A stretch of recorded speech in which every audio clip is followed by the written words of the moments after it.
नमस्कार, your money में आप सभी का स्वागत है। आपके साथ मैं हूं स्वाति। योर मनी में हमारी कोशिश होती है वो हर जानकारी आप तक पहुंचाने की जो आपके निवेश और फाइनेंशियल सिक्योरिटी से जुड़ी हो। आज भी वैसी ही एक कोशिश के साथ हम आपके सामने हाजिर हैं और आज हमारा फोकस है इंश्योरेंस पर। पिछले 6 महीने में 6 बड़ी इंश्योरेंस कंपनियों ने पॉलिसी सरेंडर करने वालों को करीब 15,000 करोड़ की रकम बांटी है। इनमें अधिकतर सितंबर 2010 के पहले की वैसी यूलिप हैं जिनके 3 साल पूरे हो रहे हैं। अगर आप भी पॉलिसी सरेंडर करने की सोच रहे हैं तो आज आपको हम बताएंगे कि पॉलिसी सरेंडर करते वक्त आपको किन बातों का ध्यान रखना चाहिए। चर्चा में हमारा साथ देंगे बजाज आलियांज लाइफ इंश्योरेंस के chief distribution officer as Narayanan. स्वागत है आपका शो में मिस्टर नारायणन।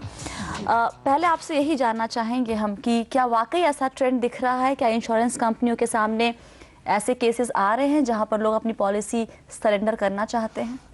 जी हाँ, सरेंडर में इंक्रीज हुआ है। लास्ट अगर 1 साल भी आप अगर देखते हो तो लगभग 30 से 40% तक का इंक्रीज हुआ है सरेंडर्स में। 30 से 40%? Yes, compare to last year there is a tendency for surrenders and जैसा हम देख रहे हैं ये शायद और 1 या 2 साल के लिए सरेंडर्स ज़्यादा होते होंगे। They would be continuing like this. क्या वजह है इसके पीछे मिस्टर नारायणन? इतनी ज़्यादा बढ़ोतरी क्यों? इसके 2-3 वजह है। मेन ये है कि जो यूलिप पॉलिसीज बेचे गए थे before 3 to 5 years, they are some of those policies are getting withdrawn. ज़्यादातर वही पॉलिसी विड्रॉ हो रहे हैं जो यूलिप के हैं और 3 साल से ज़्यादा हो गए हैं उनके। तो ये I would say it's a concern because customers को सोचना चाहिए ये सरेंडर करना उनके लिए शायद I don't know how good it will be. ये इसीलिए सरेंडर हो रहा है कि शायद कस्टमर्स के लिए बेनिफिट था कि वो 3 साल के बाद पैसे निकाल सकते हैं। हालांकि ये एक फीचर है, ये उसका मेन पर्पस नहीं है। पर्पस लाइफ इंश्योरेंस पॉलिसी का यही होता है कि उसको अब 20-25 साल या जितना भी आपका टर्म हो तब तक चलाइए आप। बिल्कुल बिल्कुल। लेकिन शायद वो 3 साल पूरे हो गए या 5 साल पूरे हो गए और मार्केट भी अच्छा परफॉर्म नहीं किया है। ULIP has not done so well because underlying equity market ने भी इतना अच्छा नहीं किया। तो इस वजह से शायद कस्टमर्स फंड वैल्यू की बढ़ोतरी नहीं देख रहे हैं, तो सोच रहे हैं निकाल के किधर और डाल दे तो बेटर है। तो इसीलिए भी शायद सरेंडर ज़्यादा हो रहे हैं। तो ज़्यादा सरेंडर यूलिप पॉलिसीज में ही देखने को मिल रही है या फिर जो ट्रेडिशनल प्लान है उसमें भी ये ऐसा कुछ ट्रेंड है?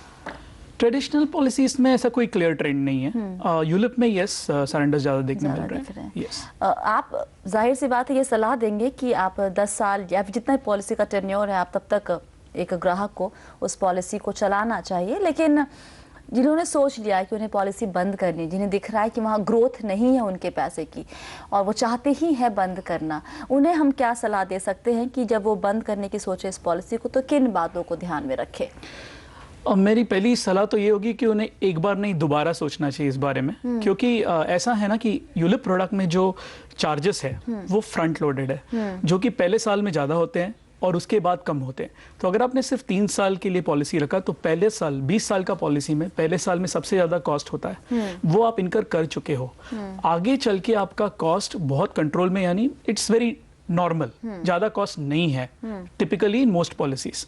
तो यही सलाह देंगे कि बाकी कंटिन्यू करें क्योंकि कॉस्ट तो आप इनकर कर चुके हो और इसका अभी 3 साल में आपका एनएवी शायद वो लेवल पे ना हो, लेकिन अगर आप 15-20 साल कंटिन्यू करें तो शायद या मोस्ट प्रॉब्ली आपका एनएवी अच्छा होगा and you will be quite satisfied. So मैं तो कहूँगा दूसरी बार उनको सोचना चाहिए। लेकिन अगर फिर भी उन्होंने डिसाइड कर ही लिया है कि उन्हें विड्रॉ करना चाहिए, then they should read the policy terms and conditions, जिसमें वेरी क्लियरली मेंशन किया होगा कि आपने सरेंडर किया तो कितना सरेंडर चार्ज होगा, या तो आप इंश्योरेंस कंपनी को कॉल करके भी ये वेरीफाई कर सकते हैं। अगर आपको लगता है कि इतने पैसे लेके आप कहीं और इन्वेस्ट कर सकते हैं, then by all means you can do it.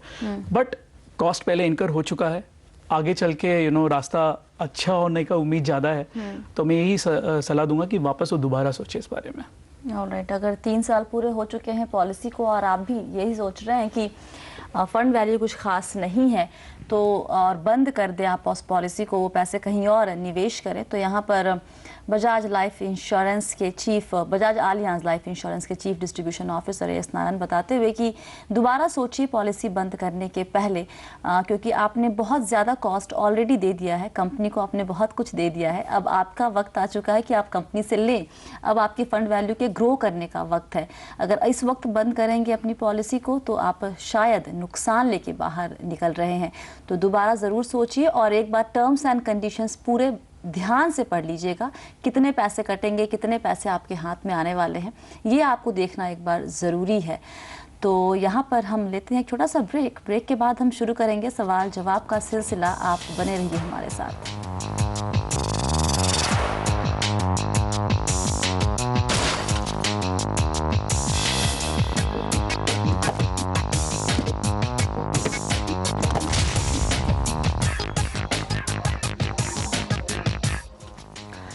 एक बार फिर से स्वागत है आप सभी का योर मनी में फोकस है इंश्योरेंस पर। अब शुरू करेंगे सवाल जवाब का सिलसिला। जवाब देने के लिए हमारे साथ हैं प्रोबस इंश्योरेंस ब्रोकर के आत्रेय भारद्वाज और हमारे मेहमान एस नारायणन भी हमारे साथ बने हुए हैं।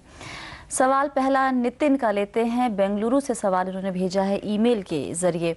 नितिन के पास एक पॉलिसी है आईसीआईसीआई प्रूडेंशियल की एलीट पेंशन 2। उन्हें एजेंट ने कहा था कि इसमें एक बार प्रीमियम देना होगा इन्हें और मैच्योरिटी पर निवेश की गई पूरी रकम मिलेगी और साथ ही 5 लाख रुपए और मिलेंगे। और ये सुन के इन्होंने ये पॉलिसी ले ली। अभी जब चेक किया तो फंड वैल्यू का कुछ खास नहीं दिख रही है नितिन जी को। अब 3 साल पूरे हो रहे हैं, अगले साल मार्च में। जानना ये चाहते हैं कि जब 3 साल पूरे हो जाएंगे तो ये ऑप्शन है कि इस पॉलिसी से बाहर निकल लें, सरेंडर कर दें, करना चाहिए या फिर नहीं। मिस्टर नारायणन, आपको बता दें कि ये रिटायर्ड पर्सन है और इन्होंने अपनी जो कमाई थी वो डाली थी इस पॉलिसी में। यहाँ पर एक क्लियर कट केस दिख रहा है आपको मिस सेलिंग का। तो पहले ये जानने से पहले कि इन्हें ये पॉलिसी का करना क्या चाहिए इस पॉलिसी के साथ, हम ये जानना चाहेंगे कि जब ऐसी कोई एजेंट आपको कोई पॉलिसी बेचता है किसी भी ग्राहक को, तो किन किन चीज़ों को ध्यान में रखना चाहिए। कुछ ऐसे सवाल जो हम एजेंट से कर सके जिससे हम ये जान सके कि ये मुझे बेवकूफ़ बनाने की कोशिश कर रहा है। आप एजेंट से ये पूछ सकते हो कि ये रेगुलर प्रीमियम पॉलिसी है कि ये सिंगल प्रीमियम पॉलिसी है, इसकी टर्म्स एंड कंडीशंस क्या है, इसमें कोई गारंटी है नहीं है, ये इक्विटी मार्केट में इन्वेस्ट होता है कि डेट मार्केट में इन्वेस्ट होता है कि ये ट्रेडिशनल प्रोडक्ट है। यानी आपको सारा जानकारी ले लेनी चाहिए प्रोडक्ट के बारे में। देखो, इंश्योरेंस एक लॉन्ग टर्म प्रोडक्ट है। 15-20 साल आप पैसे देने वाले हो, आपकी काफ़ी दौलत उसमें लगने वाली है। आप कोई भी चीज़ खरीदोगे अपनी दौलत देके तो जाहिर है कि आप उसको इवैल्यूएट करोगे, समझोगे। किसी एक पर्सन के कहने से आपको ऐसा ही नहीं खरीदना चाहिए। मानो आप और कुछ खरीदते हो, एक टीवी खरीदते हो या मकान खरीदते हो, तब तो आप सब कुछ देखते हो ना। तो इंश्योरेंस पॉलिसी में क्यों नहीं देखते हो? आपको देखना चाहिए, नंबर 1। नंबर 2 ये है कि आपको एक बेनिफिट इलस्ट्रेशन मिलता है यूलिप पॉलिसी के साथ जो आपको साइन करना होता है। प्लीज़ जो आप साइन कर रहे हो उसे पढ़िए, तो उसमें वेरी क्लियरली लिखा है आपको हर साल कितना मिल रहा है, कुछ गारंटी है, सरेंडर चार्जेस क्या है। टिपिकली ये सब चीज़ लिखे होते हैं, लेकिन हमें इतना तो कष्ट लेना होगा कि हम जो चीज़ को खरीद रहे हैं उसे पढ़े और समझे। तीसरी बात, अगर आपने ले लिया और आपको पॉलिसी डॉक्यूमेंट आ गई, तभी आपको कम से कम 15 दिन की फ्री लुक इन पीरियड है जिसमें आप उसको वापस कर सकते हो विदाउट एनी चार्जेस और ऑलमोस्ट विदाउट एनी चार्जेस। तो आपको पॉलिसी मिलने के बाद भी 15 दिन मिलता है। तो ये सब सेफगार्ड रेगुलेटर ने बनाया है, इंश्योरेंस इंडस्ट्री में है, जिसका फायदा आपको उठाना चाहिए। ओके आत्रेय, अब अगर हम इस पर्टिकुलर पॉलिसी की बात करते हैं, 3 साल का वक्त पूरा हो रहा है मार्च 2013 में, क्या करना चाहिए नितिन जी को? पॉलिसी जारी रखने में भलाई है या फिर कुछ और ऑप्शन देख सकते हैं? नितिन जी का ऑब्जेक्टिव बहुत जरूरी है। आई एग्री नारायण जी ने जो कहा, आपके पास एक बहुत बड़ा टूल है, आरडी ने आपको दिया है कि पॉलिसी की पूरी तरीके से जांच परख कर लें। आप ये देख लीजिए कि आपके ऑब्जेक्टिव्स के हिसाब से वो आपको पॉलिसी दी गई है कि नहीं। उसके बाद आप कैंसिल करना चाहें तो फ्री लुक पीरियड में कैंसिल करा सकते हैं। मगर अब आपने वो सब काम नहीं किया, अब आपके पॉलिसी को 2 साल कंप्लीट हो गए हैं। अगर आपकी रेगुलर पेमेंट टर्म पॉलिसी है जिसमें आप हर साल दे रहे हैं, तो आप 1 साल का प्रीमियम और दीजिए ताकि एटलीस्ट आपका जो लॉक इन पीरियड है वो तो आप सरवाइव करें। इनके मेल से लगता है तो इन्होंने सिर्फ एक प्रीमियम दिया है। हाँ, मेरे को भी ऐसे लगा, लेकिन जिस प्रोडक्ट की हम बात कर रहे हैं एलीट 2 प्रूडेंशियल का, ये एक टिपिकल रिटायरमेंट यूलिप प्लान है। इसमें जो पेमेंट टर्म है वो 3 साल का लॉक इन तो रहेगा ही, जो पॉलिसी टर्म है 5 से 6 साल का है। 5 साल का इसमें इनके सिंगल लिए। प्रीमियम का ऑप्शन शायद मेरे ख्याल से नहीं है इस पॉलिसी के अंदर। तो मुझे लगता है कि इनको रेगुलर पे करना पड़ेगा और मेरे हिसाब से इनको तीसरा प्रीमियम देना चाहिए। तो अगर इन्होंने सिर्फ एक ही प्रीमियम दिया है और इस साल का नहीं दिया है या फिर 2 साल से नहीं भर रहे हैं प्रीमियम, चांसेस है पॉलिसी लैप्स हो गई होगी। अगर आपको चेक करना है, आप आईसीआईसीआई प्रूडेंशियल की वेबसाइट पर जाके या जिस एजेंट ने आपको पॉलिसी बेची है उससे कांटेक्ट कर सकते हैं, या किसी भी आईसीआईसीआई प्रूडेंशियल की ब्रांच से कांटेक्ट करिए और चेक करिए कि आपकी पॉलिसी करेंटली इन्फोर्स है कि नहीं है। अगर पॉलिसी इन्फोर्स नहीं है तो आप उसको रीइंस्टेट करा सकते हैं। रीइंस्टेट कराने के लिए आपको जो भी पेंडिंग पेमेंट है अपने वो करने हैं और मेरे ख्याल से 1 साल और बना रहना चाहिए पॉलिसी में। मुझे मुश्किल यहाँ ये दिख रही है कि अगर 10 लाख का इन्होंने प्रीमियम दिया है एक बार में ही, तो अगर आप इससे बोल रहे हैं कि वापस से जारी करवाओ पॉलिसी को, तो इनके पास इतने पैसे और होंगे कि वो इतना प्रीमियम भर सके पॉलिसी को वापस जारी करवाने के चालू करवाने के लिए। ये थोड़ा सा एक काफी मुश्किल बड़ा मिस सेलिंग केस हो सकता है इसमें, जिसमें इनको तो नितिन जी को इनफैक्ट किसी ब्रांच में जाके एक बार बिल्कुल, पर्सनली पहले चेक करना चाहिए कि इस पॉलिसी का अभी स्टेटस क्या है, उसके बाद ही आप कॉल लीजिएगा। नितिन जी, वक्त है एक ब्रेक का। ब्रेक के बाद कुछ और सवाल लेंगे, जवाब देने की कोशिश हम जरूर करेंगे। आप बने रहिए हमारे साथ।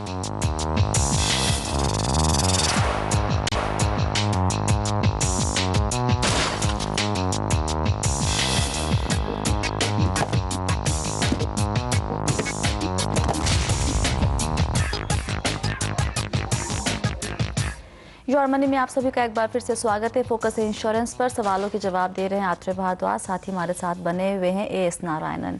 अगला सवाल ईश्वर जी का लेते हैं, दिल्ली से बात कर रहे हैं ईश्वर जी। ईश्वर जी नमस्कार, क्या सवाल है आपका? मैडम, मैंने आपको काफी सवाल पूछे थे। आई नो बड़ा मुश्किल होता है छोटे से प्रोग्राम में इतने लंबे सवाल देना। जी जी जी, लेकिन कोई बात नहीं, सवाल हमारे पास है वैसे आपका, डिटेल आपने भेजी थी हमें ईमेल के जरिए। आपके पास फिलहाल 1 करोड़ का कवर है, आपके पास 2 पॉलिसी है, 2 टर्म प्लान है। आप जानना यही चाहते हैं कि दोनों टर्म प्लान बंद करके कोई सस्ता ऑनलाइन टर्म प्लान लेना ज्यादा बेहतर होगा या नहीं आपके लिए, राइट? हाँ जी मैडम, एक तो ये क्वेश्चन है। दूसरा ये क्वेश्चन है मेरा कि राइडर लेने की चाहिए कि नहीं लेने चाहिए, टर्म प्लान के साथ राइडर चाहिए या नहीं? हाँ जी। दूसरा ये है कि मुझे ज्यादा लॉन्ग टर्म का टर्म लेना चाहिए कि नहीं लेना चाहिए, क्योंकि मैक्सिमम 70 साल है। एक ही कंपनी है जो 75 साल का कवर दे रही है। तो नॉर्मली लोग कहते हैं कि ले लेना चाहिए। मेरा क्वेश्चन है क्यों नहीं लेना चाहिए, एक ही कंपनी क्यों दे रही है चीज? चलिए आत्रेय, इनके जो 2 पहले सवाल थे कि 2 टर्म प्लान है इनके पास, अगर दोनों को बंद करके कोई एक टर्म प्लान लेना बेहतर रहेगा इनके लिए? जो दोनों टर्म प्लान है ये डिपेंड करता है कि ईश्वर जी का कितना प्रीमियम अमाउंट आ रहा है। अगर ये दोनों टर्म प्लान बंद करके, क्योंकि इनको एक्सपेंसिव लग रहे हैं, और कोई सस्ता ऑनलाइन प्लान देखते हैं तो शायद इनको सस्ता पड़ेगा। अगर ऑफलाइन टर्म प्लान लेंगे तो इनफैक्ट वो थोड़ा हो सकता है उसका प्रीमियम बढ़ जाए, क्योंकि पिछले 3 साल में जब से इन्होंने पॉलिसी ली है इनकी एज बढ़ गई है। टर्म प्लान का प्रीमियम आपकी एज पे डिपेंड करता है, आपकी एज किस ब्रैकेट में है, कितने साल के हैं आप। ऑनलाइन हो सकता है इनको इस करंट प्रीमियम जो आप दे रहे हैं उससे कम हो सकता है ईश्वर जी। मेरे ओपिनियन में आप ऑनलाइन टर्म प्लान्स एक्सप्लोर कर सकते हैं। आपको अगर लगता है वो सस्ते और किफायती पड़ रहे हैं तो आप ये करंट जो आपके टर्म प्लान्स हैं उनको बंद कर सकते हैं। आपका दूसरा क्वेश्चन था लॉन्ग टर्म के लिए एक टर्म प्लान लेना चाहिए या नहीं लेना चाहिए। बिल्कुल लेना चाहिए, उसमें कोई आपको दो राय होनी नहीं चाहिए, क्योंकि आज जो आपका प्रीमियम डिसाइड हो जाएगा वही प्रीमियम आप ओवर द पीरियड देंगे। अगर आप 2 15 साल की पॉलिसी लेते हैं, एक 30 साल की पॉलिसी लेते हैं, तो एक 30 साल की पॉलिसी ज़्यादा किफ़ायती पड़ेगी आपको।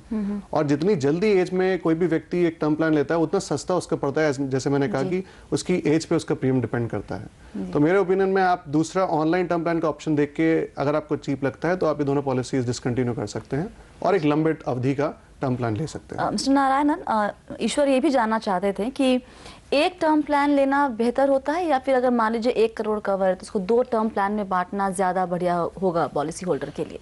एक्चुअली उनके सवाल पे मुझे थोड़ा ऐड करना है। उनको जब तक उनका ऑनलाइन प्लान इशू नहीं हो जाता है तब तक एग्जिस्टिंग प्लान को बिल्कुल कैंसिल नहीं करना चाहिए। मानो उन्होंने रेट फाइंड आउट किया, उसके बाद रेट अप भी हो सकता है। दूसरी बात मैं तो ये कहूँगा कि इशू होने के 6 या 7 महीने बाद या 1 साल बाद ही कैंसिल करे, क्योंकि अगर अर्ली डेथ होती है अनफॉर्चुनेटली तो रेप्यूटेशन रेशियो ज़्यादा होता है कंपनी ज़्यादा इन्वेस्टिगेट करती है, तो अगर इनका 4-5 साल हो गया है तो ये अर्ली डेथ में नहीं आएगा, इनका क्लेम और इजीली पे हो जाएगा।